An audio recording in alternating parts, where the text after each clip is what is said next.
Oi, turma, tudo bom? Eu sou a professora Maiara Brasil e hoje nós vamos ter mais uma aula de filosofia. Nós vamos continuar nosso assunto da aula passada. Lembra que a gente estava falando sobre ciência e senso comum, a gente estava distinguindo o que é o senso comum, o que é a ciência. Então, hoje nós vamos nos aprofundar sobre a ciência. O primeiro assunto sobre ciência de fato, que é o quê? A metodologia científica. Então, metodologia vem de caminho e muitas vezes a gente se pergunta por que a ciência é tão importante.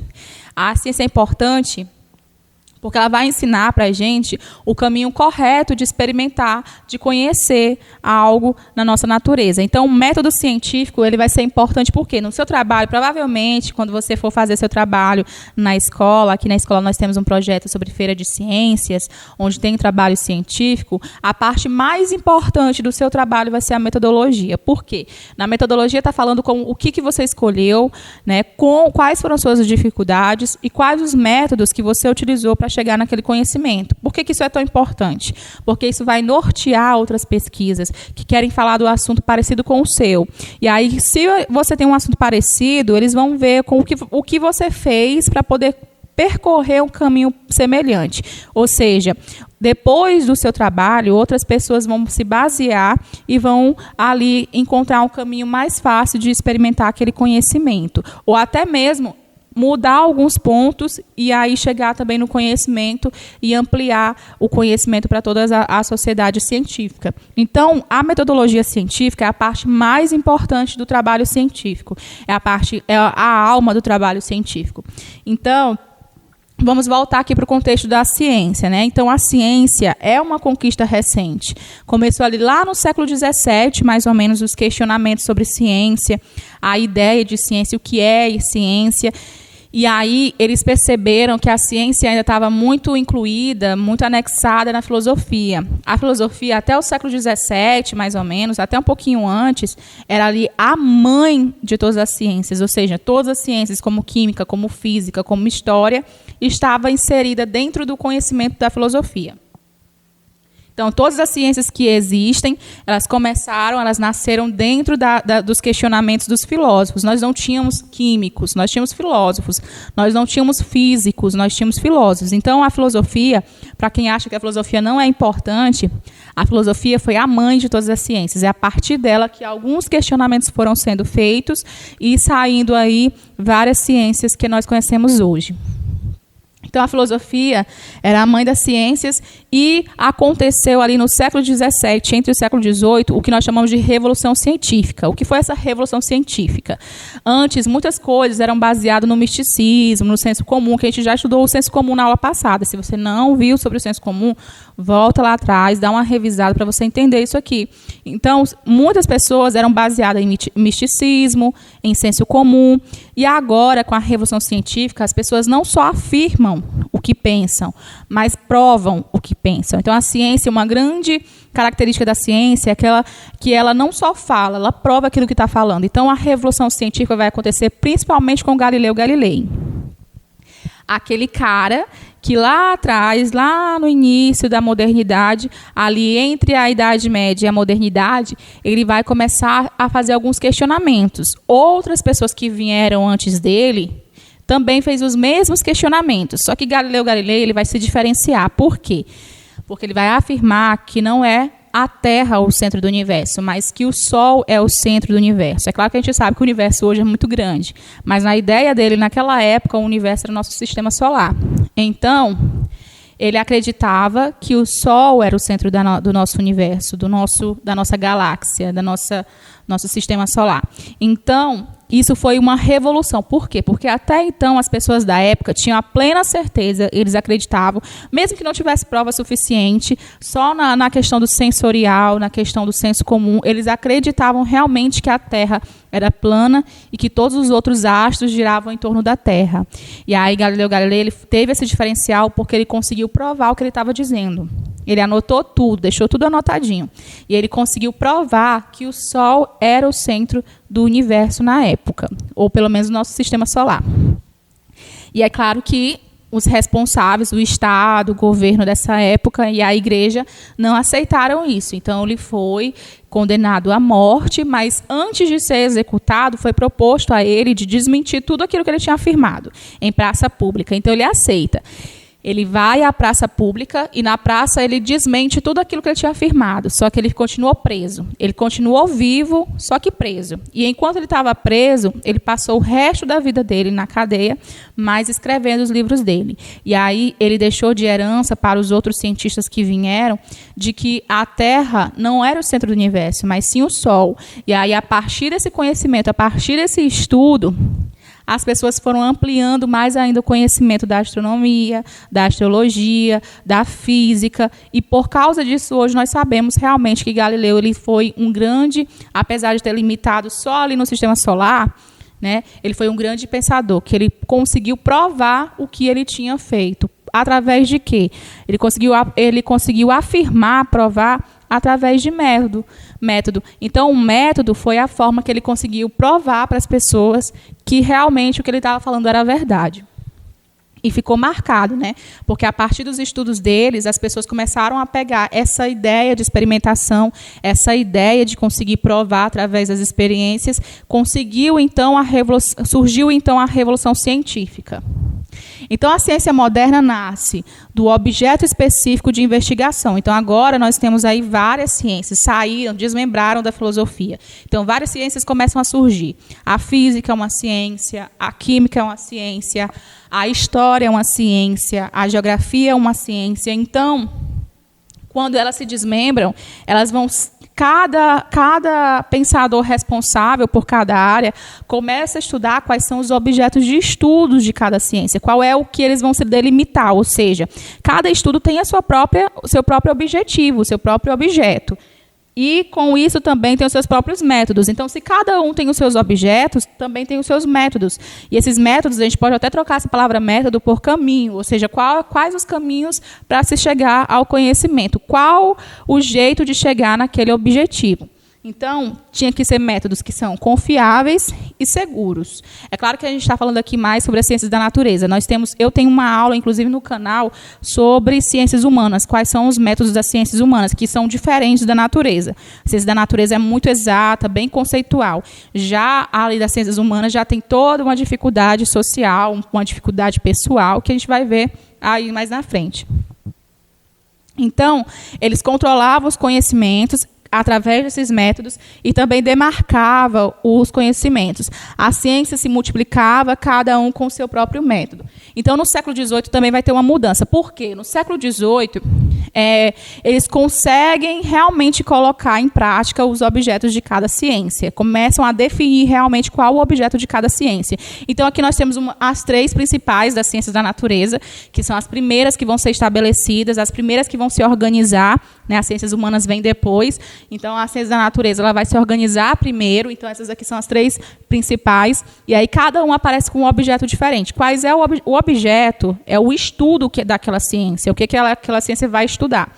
Então, nós vamos ter a física, que, basicamente, todos os estudos da física vai ser voltado aos movimentos dos corpos. Por exemplo, quando tem aquela aula de... tem um objeto que cai a não sei quantos metros de um prédio, né? Qual a velocidade, né? Ou então temperatura do corpo. Isso tudo cai em física, que é relacionado ao movimento dos objetos. Esse é o objeto da física.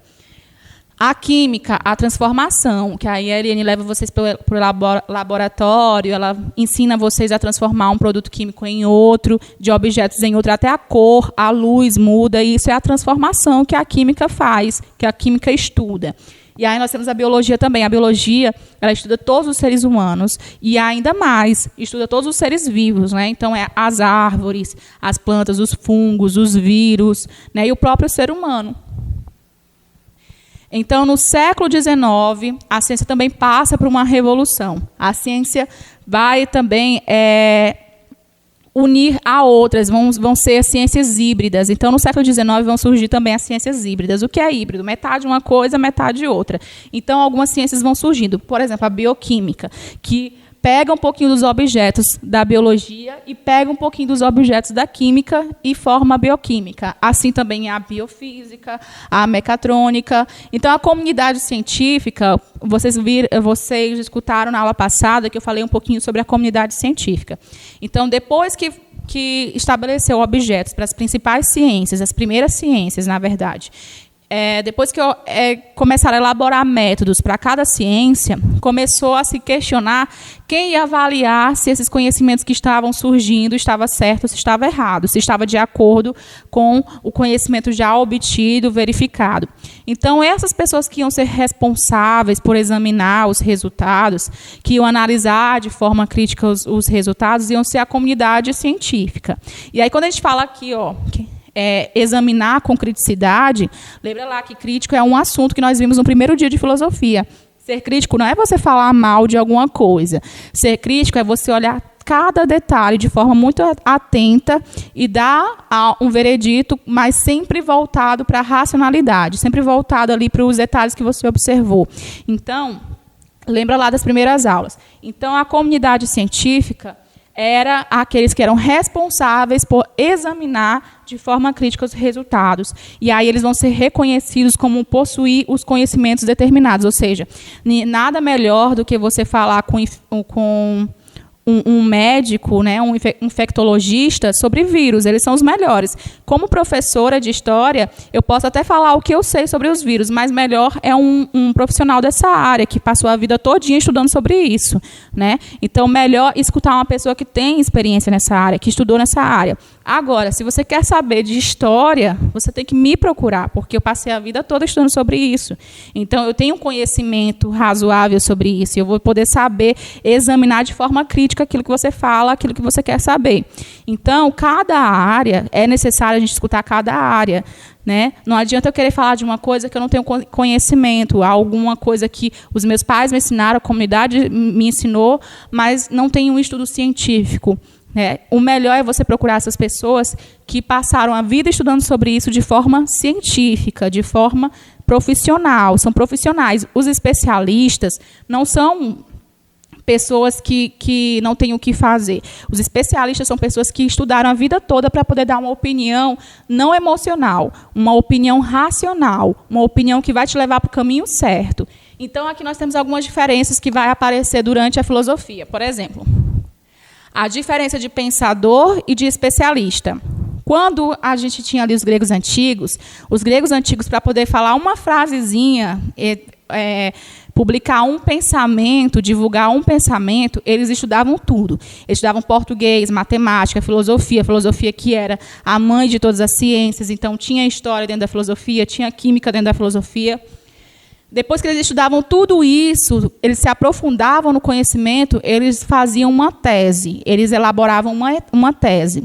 Então, se você perguntasse qualquer assunto para eles, para esses pensadores, como geografia, como matemática, eles sabiam responder, porque eles olhavam o conhecimento por todos os ângulos. O que são os especialistas? Os especialistas, eles vão se dedicar mais a uma área. Os especialistas vão aparecer principalmente depois da Revolução Científica, quando as ciências elas se desmembram. E aí os especialistas vão ser aqueles que são muito bons na área deles. Existem hoje pessoas que são muito boas na área delas, mas se você colocar para fazer algo diferente, não sabe, não sai nada. Por exemplo, muitas pessoas são muito boas em história. Aí você dá ali um cálculo para fazer, a pessoa se perde. Ou então, né? Pega ali o cara que sabe fazer muito bem matemática, mas se pegar uma coisinha de história, se perde. Por quê? Os especialistas eles vão ser muito bons na área deles. Isso não significa que eles sabem de todas as áreas. Já o pensador, não. O pensador é aquele que sabe de todas as áreas.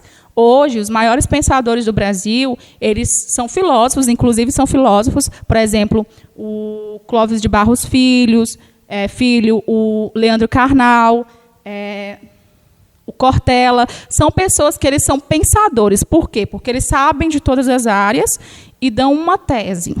O especialista não, ele só sabe daquela formação dele. Outra diferença são os gênios e a equipe. Hoje em dia, trabalha-se mais em equipe. Por quê? Principalmente no laboratório. Fazem experimentos, descobertas em equipe, né? Então, hoje, quando é divulgado algo, a descoberta de uma cura, de algum vírus, de alguma coisa, não é falado um nome. Às vezes é uma equipe, às vezes é uma instituição que paga os cientistas para fazer aquilo. Mas, antigamente, quem fazia essas grandes descobertas era uma pessoa só, era um gênio. Por isso, o gênio é aquele que trabalha sozinho. Então, o gênio era aquele que descobria as coisas sozinho. E a ciência, como eu falei para vocês, a ciência ela pode ser contestada e mudada. Na aula passada a gente falou um pouco sobre isso. Mas hoje nós temos um exemplo real. Por exemplo, Galileu Galilei. Ele conseguiu descobrir que a Terra não era o centro do universo. Mas olha só, gente. Ele pensava bem pequenininho, porque ele achava que o universo era o nosso sistema solar. Hoje, em 2020, nós sabemos que não existe só o nosso sistema solar. Existem vários sistemas solares por aí no nosso universo. A galáxia é muito maior do que a gente pode pensar, do que a gente pode imaginar. Mas ele não estava errado. A ciência, ela não é que você vai provar algo errado, não é isso. É porque, a partir do que o tempo vai passando, aquele conhecimento ele vai se tornando como um grão de areia, no imenso mar. Lembra que eu falei para vocês que a filosofia ela nunca para, o conhecimento nunca para? Então, o conhecimento de Galileu era como se fosse uma pequena areia, um grão de areia no mar imenso. Ou seja, ainda tem muitas coisas para se descobrir. E aí, à medida que o tempo vai passando, a ciência vai se ampliando, vai contestando, vai mudando, vai se construindo. Então, a ciência ela não é imutável. Ela pode mudar, ela pode ser ampliada. Então, esse foi o assunto de hoje. Eu agradeço e até a próxima.